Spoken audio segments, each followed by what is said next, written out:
Welcome to Sports Spectrum, the sports and faith podcast that brings Jesus back into the conversation. Here's your host, Jason Romano. This episode of the Sports Spectrum podcast with Daniel Murphy of the Colorado Rockies is brought to you by Compassion International. For $38 a month, this is your chance to release a child from poverty. It's that simple. Compassion International, the most trusted child development ministry in the world, provides an opportunity for you and for me to make a difference in a child's life through food, education, medical care, and vocational training. And it's all done in Jesus' name. They do a great job allowing me to find that child, identify with that child, sponsor that child, and then have a relationship with that child. It's really neat with the child that we sponsor in our family. We get to write letters and stay in contact with this 13-year-old boy from Haiti and just tell him about what life is like here in Connecticut for us. And then he shares a letter and what life is like in Haiti with him and his family. It's really wonderful. And this is a chance for you to do the same thing that we've done, making room at your dinner table by sponsoring a child through Compassion International. Here's the website, compassion.com/sportspectrum, compassion.com/sportspectrum, and sponsor a child today. Today's guest on the podcast, Daniel Murphy of the Colorado Rockies, joins us here on the program today. Daniel signed a 2-year contract with the Colorado Rockies on December 21st, 2018. And 2018 was an interesting year for Daniel. He started out his year on the DL, recovering from microfracture knee surgery, and then came back and played his season with the Washington Nationals, only to be traded a few weeks later to the Chicago Cubs, where he finished out his 2018 season, playing in the postseason, and then becoming a free agent, and then, of course, signing with the Rockies on December 21st of 2018. Daniel began his Major League Baseball career with the New York Mets. He made his Major League debut in 2008 after being drafted 2 years earlier in the 13th round of the 2006 draft by the Mets. He's a 3-time MLB All-Star, 1 year with the Mets in 2014, and then in 2016 and 17 with the Nationals. And he was the 2015 NLCS MVP. That's where he really put his stamp and made sort of his national spotlight debut, if you will, by going on a tear that many have never seen, not only in baseball, but in any kind of sport, where he homered in 6 straight postseason games, catapulting the Mets to their first World Series in many, many years, in winning the National League, beating the Cubs in 4 straight before losing to the Kansas City Royals that year in 5 games. Daniel, also a 2-time Silver Slugger Award winner. And his faith testimony is really awesome. You're going to like hearing his story of how he came to faith in Christ at a much older age. He didn't grow up in the faith, if you will, and he really didn't make Jesus Lord of his life until he was in his mid-20s. So it's a good story. Lots to talk about with Daniel Murphy here. Let's get to it. Daniel Murphy from the Colorado Rockies joins us here on the Sports Spectrum podcast. Take a listen. Daniel, welcome. Oh, thank you for having me, Jason. Looking forward to it. Should be a lot of fun. Yeah, good to talk to you. Let's go to 2018 for a minute. What an interesting year it was for you. Start out recovering from the microfracture knee surgery. You returned June 12th with Washington. Then you're traded to Chicago. And then your year ends signing with Colorado. What was this year like for you with all of that going on? Rehabbing, coming back, playing, getting traded, and then signing that new deal with the Rockies. Tell us about that. Yeah, I think baseball players are a bit more nomadic than people would think. We move about 3 times a year, but we were all over the place this year. Started in spring training, and then I went to DC with the team, and then I went back to West Palm Beach to rehab, which is our spring training complex. And then sometimes I would go on the road with the team. And then other times, when I started my rehab, I think I was in Harrisburg, Pennsylvania. I was in Hartford, Connecticut. But fortunately, I was able to get healthy enough to play kind of in the middle of the summer. And then from there, struggled a bit early, but we were able to at least kind of be together as a family. You take for granted how much you kind of drag your kids all over the place. We have 3 of them. My son is 4. Second daughter is just turned 3, and our youngest is 1. And they're troopers and they're resilient. And I think that at the end of the year when we got traded to Chicago, it truly was a sweet time because Chicago plays so many day games that I almost turned into like a dad who had a 9-to-5 job. So I would go into the ballpark at 9 o'clock in the morning, play a 1 o'clock game, and I'd be home by 4 or 5. Be home by 5 o'clock. We got to go to the park. We got to do a lot of things that I didn't get to do because we played so many night games in Washington.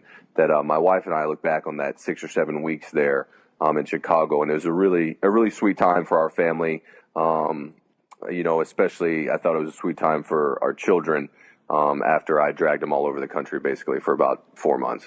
And then you get to be a free agent. And I remember we caught up at a conference in Florida at the end of November, early December. And at that time, you didn't know where you were going to sign. And I know, we all, both of us, and we'll talk about your faith in a minute, trust that God has a plan, obviously. But what was that like being a free agent? I know you were a free agent after you finished up your time with the Mets. And many people thought, well, yeah, he's going to sign with someone because he was just the NLCS MVP, et cetera, et cetera. But this time, maybe a little different, coming off of the injury, coming off of being traded. What was that like being a free agent and not knowing where you're going to end up?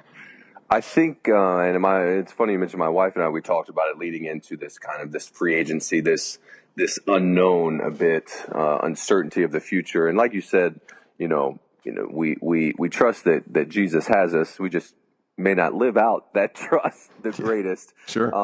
At least I know that I don't at times. But I think the experience from the first time going through this in the 2015-2016 offseason really helped prepare us for this year's free agency. It moved slow that first time we went through it. And so my wife and I were prepared that, after we spoke with our agent who we trust dearly, that we identified some teams that we thought would be really good fits for us, Colorado being on that early list of like teams that we thought would be a fantastic fit for us. But also with the understanding that this may not get done until January, because we had just had our daughter the last time we went through free agency. So my wife was a little bit predisposed, with an infant, like a full-on just baby, and trying to, keep her going while I was like sweating bullets trying to find work, because I didn't sign and didn't get a whole lot of action the last time through. But I think that prepared us a lot for this to just kind of, enjoy the off season, enjoy the time with the family, and know that in the grand scheme of things, Jesus has us, and the industry, for the most part, is going to decide how much they value you. And, we felt like we would find a good place to go. We did in Colorado, and, God proved faithful again for us. But this time, I think, was much less stressful. And I don't know if it's because we have more kids that we have to take care of than we did last time. Sure. But it was a different season in our life, and I was much less stressful this time around, even though I'm probably older and not considered as good this time around. Well, I remember you said to me, too, when we were talking, that the game of baseball is a different type of game now. The 33-year-old, hitting infielder, it's a different type of value, I guess, than it would have been even 5-6 years ago, right? Yeah, without a doubt. And I think I think the industry itself, baseball as a whole, is getting really efficient at being able to provide the most value for the dollar spent. And that's where our agent, Seth Levinson at Aces, I think is really unbelievable, because he gave us a range of what he felt was good, fair, and reasonable. And we had like a real, basically heart-to-heart, eye-to-eye conversation. And I was like, we both agreed that if we get something in this range, that we're not going to sit around and wait for quote-unquote, more dollars or more years. I thought we had a very realistic idea of what our value was. And we had a couple places that we really identified as good places to go, with Colorado being one of them. And we're just fortunate that matched up, that they, valued us as much as we valued them. Absolutely. Daniel Murphy is our guest here on the Sports Spectrum podcast. Your faith testimony is one that fascinates me, and I'm wondering if you could tell our listeners and share with them how you came to know the Lord and came to Christ. Oh, it's the old story of Jesus giving you everything in this world you thought you ever wanted, and then once you get your hands on it, you realize there's no life in this. I thought this would be much more. I'd say that's probably at the bare minimum, and the foundation of my faith story. And I'd say my true surrendering to Jesus as Lord of my life, as opposed to maybe knowing it as a head knowledge, but not having, really acting it out. In 2011, I probably, up until that point, had the best season of my entire career. Established myself as a major league player, which is something that I had probably identified early on in my life as something that was really important to me, something that would give me life, something that would give me validation, that would, fill a void in my life. And, I ended up getting hurt, but I had established myself like I'm a major league player. I belong here.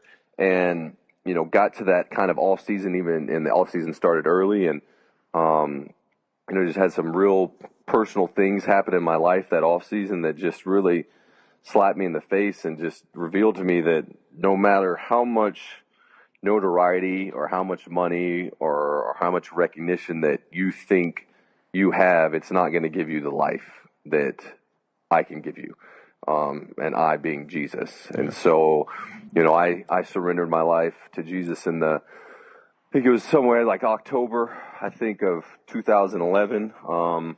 My wife now, who actually at the time we were not together, that was my doing. Just the easiest way to describe that would be I created a car crash, basically, with the woman I had been dating for a couple years. She surrendered her life to Jesus about 2 months after I did. Wow. We were engaged to be married a month after that, and a year later we were married, and that was, hold on, let me get this right, 12/1/12, we were married. And so, Jesus just basically just painted this picture that I never could have painted. If I sitting in that moment of this kind of massive train wreck that I had created, even though the greatest thing in my life had happened in surrendering to Jesus, like if I could have said, okay, this is what I want it to look like, a year from now, I never could have orchestrated it the way Jesus did. And then now looking at it, but that was 6 years ago now, I mean, he's proved his faithfulness in the midst of my faithlessness, over and over again. And, that would be, kind of the rough draft of my, surrender to Jesus as Lord of my life. As followers of Christ, Daniel, we know this now. We're told that our faith is always going to be tested and we'll have trouble in this world. Have you seen that in your life since following the Lord? And I know we had that incident that happened when you were with the Mets and just kind of speaking out about your faith. And I just wonder about the testing of your faith and kind of remaining solid in Jesus during this newfound walk with the Lord when you fully put your faith and trust in him. Yeah, I think without a doubt. And I think that, and what I've found in my life is that Jesus he always presses in the areas of my life where he knows he's going to get my attention. And so, and this is always an interesting conversation I've had with my wife, because I basically conditioned myself since the time I was, 12 or 13 years old that baseball was life. And if baseball was going good, then I was doing something right. And I had value. And that's just a conversation that my wife and I have had to talk, because that has now definitely molded, as far as an idol of baseball into, my marriage and being a father. But as a provider, I think that idol of baseball it's massive in my life. And that's where Jesus presses. That's where he turns the heat up in my life. I think to draw me closer, even though I wish I would do it without him having to turn the oven on so hot, because that would be a lot less painful. Yeah. But yeah, I think, to your point, those are the areas that he presses. And, even looking back at what happened in New York in 2015, I look at the words that Jesus gave me to speak, because those were not my words. And I look back at them and I go over them and I look at them, because my intent what was never whatsoever to injure or to harm with my words. And then I go and I look, and I know that there are some people who do feel that they were sincerely harmed by them, but that was never my intent. But I look at my words and I just think, like, those are Jesus's words, because they're just, I don't want to say they're perfect, because they're not, but they were truth, and I felt like they were grace. And anytime that comes out of my mouth, that's not me. Like, that's Jesus. And so, I thank him for his faithfulness in that, because I've probably, read my quotes on that, hundreds of times. And each time I think, I think this is grace and truth and love in this speech right here. And so that immediately makes me think, okay, Jesus was speaking, so perfect. I wonder too, Daniel, because God offers these, athletes, and we've both been around athletes for a very long time, many different opportunities to use their platform to point others back to Him. And then 2015 happens on the field, and your platform is elevated in a way that many hadn't seen before in the postseason with the Mets. And I'm sure people remember, but you homered in 6 straight games and won the NLCS MVP, and the Mets got to the World Series. When you look back now, what did you learn about, I guess, that word platform and your faith as regards to getting more publicity and notoriety? And suddenly you played in New York, so it's hard not to have that publicity and notoriety anyways. But then when you do it on that stage. Right. I think I probably what I learned was like the 2 levels of the platform, not platform, but like almost there's 2 layers of it to me. I think the way I try to live out my faith on a grander scale is with humility. Like none of all of these things I've been given by Jesus to give Him glory. And so anytime I speak, I try to keep that in mind on a grander scale of speaking.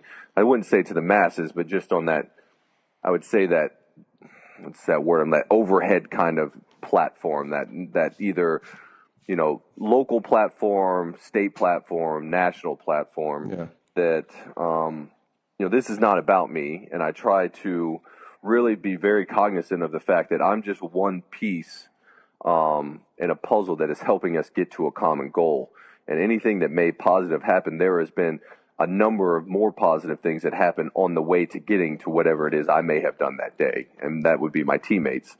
And then what I really learned as well, too, is that I tried to do a deeper dive into investing in my teammates, because those are the guys that I'm doing life with on an everyday basis. Like, we get down to camp this year, position players, February 17th. Yeah. The hope is that we won't not see each other again until basically Halloween. Yeah. I mean, you're staring down the barrel of 8 months. Basically, it's a 6-month season and another 6 weeks of spring training. Like, it's 8 months that you're with these guys every day, coaches, players, staff, and like those are the guys that are really going to see you at your best and at your worst. And to me, that's my mission field. And that's the way I try to view it, because those are the guys I'm going to have the biggest impact and are going to have the biggest impact on me, because we're doing life with them on a daily basis. Tori the same way, my wife, with the wives as well too. Like, those girls that she's with are the ones she's going to do have I think the most intimate impact on. And it's not to say that we don't take advantage of the platform that Jesus has given us on a grander scale, but I try to not temper that, but weigh that and measure that with, what is it doing to the guys that I'm dealing with on a daily basis and trying to invest in. How did that change for you after you became a believer? Like, let's say going into that 2012 season with the Mets, and that idea of doing life, because you obviously teammates and the bond and the camaraderie that you have is always going to be there. But now you saw it from a different perspective as a follower, as a believer. What did that do to you and how you changed the way that you went about being intentional and being a good teammate, but also being a person that spiritually helped be a leader in that clubhouse? Yeah, I think one of the things you said was I tried to be more intentional, and I think more intentional about getting beyond the superficial conversation. Yeah. Not that I wanted to do a massive deep dive into Matthew and let's get deep into John right here and see what's going on, but more or less let's get past the, hey, how you're doing, how's this kind of superficial, and see if I can prove to you that I don't have ulterior motives and I have your best interest in mind, and I don't really want anything from you except to get to know you. I want to get a peek behind the curtain. Yeah.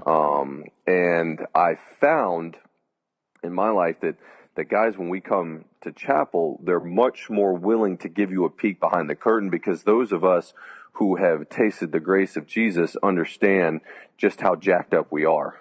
That I'm not I'm not clean because I washed myself. I'm clean because Jesus washed me. And so, like, we'll get into chapel, and I'll be like, boys, you don't know what's going on in my life. And I just throw up all over everybody. It's like, and then the coolest part is, though, is when you get together with brothers like that, is they'll look at you and be like, yeah, going through the same thing or some variation of it. And so that's the cool part. So what I tried to do with guys on the team, whether they were Christ followers or not, is just like, can I prove to them that I don't have ulterior motives, that I want to invest in them as a human being and get beyond the superficial? Let's get into some real talk. You know what I mean? Like, and that takes time, though. It takes time. It's not just, we're not going to show up spring training and somebody's going to come up to me and like start spilling their guts to me. And so that takes time and awareness. And really, one of the biggest awarenesses of me was, you know, just kind of how I was acting and how I was treating people. And was I acting and treating people as a consumer, or was I doing it in a way to pour into people? And that was like, because like I'm naturally I'm a consumer. Like that's just naturally the way I am. And our industry as a player lends itself to that. We consume. People give us everything. They cater to us. And then now I basically want to go from like somebody picking up my cleats 10 seconds after I take them off and go and cleaning them and bringing them back to me to like, oh, I want to invest in this person. Oh, it's time to go be a husband. I can't just go home and do that. So it's that interesting balance of being aware that people serve you, but they're not your servants, and that I need to have a willingness and understanding to serve myself. To serve others myself, not serve myself. One of the interesting things I think that you have that others don't is you don't go on social media. You know, we talked about this in November when we saw each other too. I just think it's interesting. You're one of the few players that aren't on social media. Why is that? And why not have an opportunity to use your platform as far as being able to share Jesus through a social media page? My wife says I'm not responsible enough for Twitter. That's a good reason. No, it's that's the funny one. I give one. That's probably the superficial one. I give one. Yeah. But we've talked about it quite a bit and weighed the positives and some of the pros and the cons of it. And at this point, we've kind of decided, just at this point, it doesn't mean it won't change, that it's not something that we want to do. I think my wife does have a Twitter account. I don't think that she really is engaged in it. She does Instagram herself. Yeah. I know one of the first things I did when I got to the big leagues was I deleted like my Facebook account.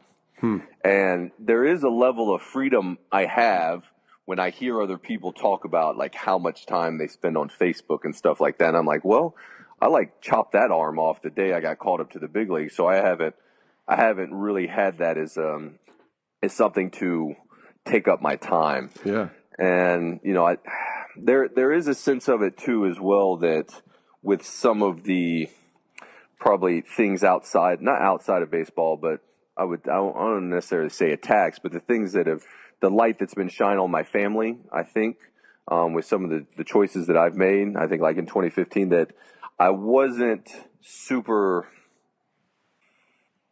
what's the word I'm looking for? I wasn't in a rush to give people that I don't know well a peek behind the curtain of our lives. And I know that you can definitely take measures with Twitter and social media to kind of protect yourselves. I kind of feel like myself and our family, I don't know if every baseball player feels this way, but we have a tendency to feel like we get pulled in a lot of different directions, especially during the season. Sure. I'm not sure if you've noticed it, but we're very difficult to get a hold of in the off season and even during the season, because, in the off season, nobody can kind of get to us at all. And so we come home, we try to invest in our families and just pour into them. And then all of a sudden here in 6 weeks, like off we go again.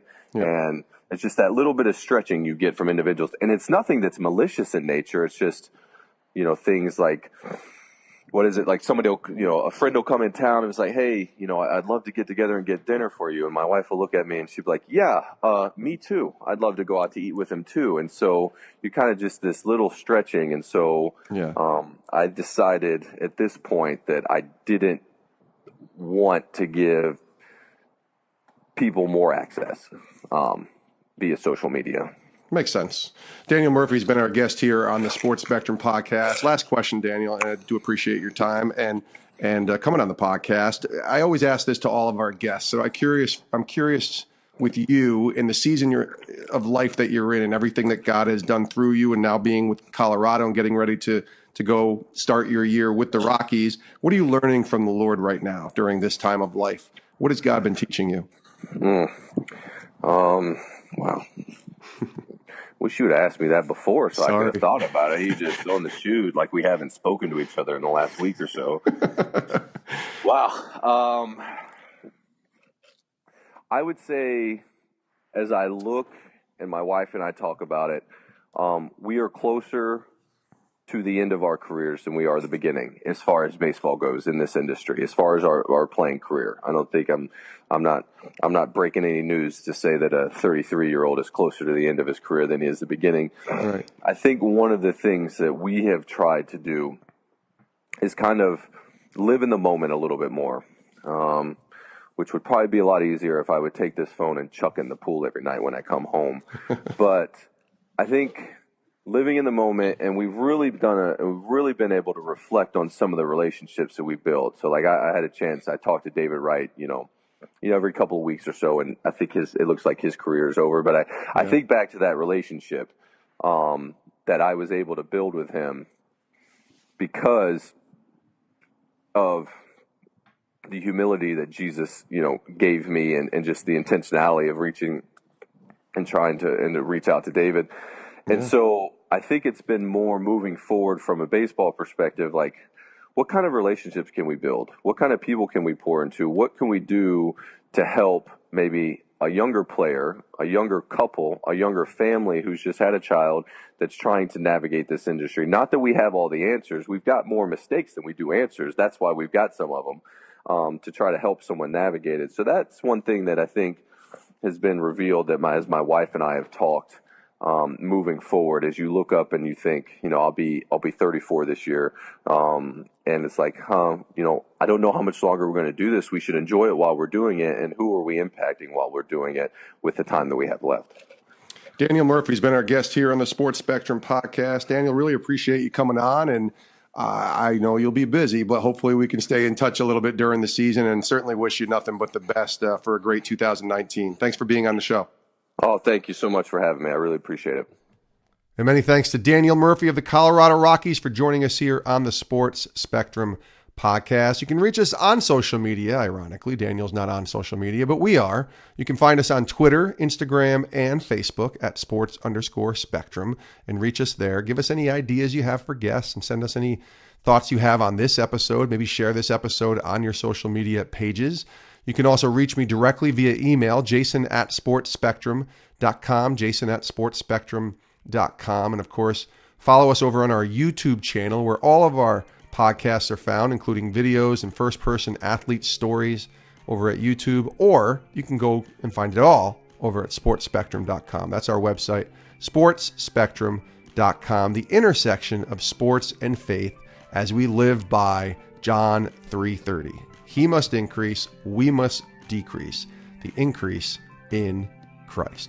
Thanks for listening to this episode of the podcast. We'll see you next time right here on Sports Spectrum. Have a great rest of your day.